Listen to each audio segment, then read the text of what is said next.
Beneath a sky ablaze with starlight, the crystal kingdom glitters, a beacon of hope in the night. On the tallest tower, Princess Aria whispers to the stars, her voice echoing with youthful hope, as the stars seem to answer with a brighter twinkle. Suddenly, a shadow engulfs the kingdom, the stars dim, and a chilling cold descends. Aria cries out, her voice laced with fear. "What's happening?"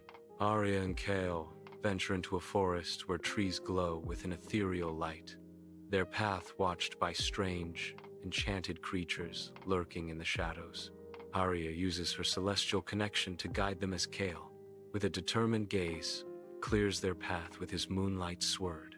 Ancient runes are discovered on a moss-covered stone, and Kale traces them with his finger, uttering, "When light and courage unite, the darkness shall fade forever." In the desolate Valley of Whispers, Aria and Kale stand defiant against Malgor, a sorcerer wreathed in swirling shadows. Dark energy crackles ominously around Malgor as he proclaims, "You cannot defeat me. Darkness will consume you." As Kale's moonlight sword clashes with Malgor's dark fire, Aria raises the heart crystal, its ethereal light pulsing as she cries out, "Stars, hear my plea. Lend us your light."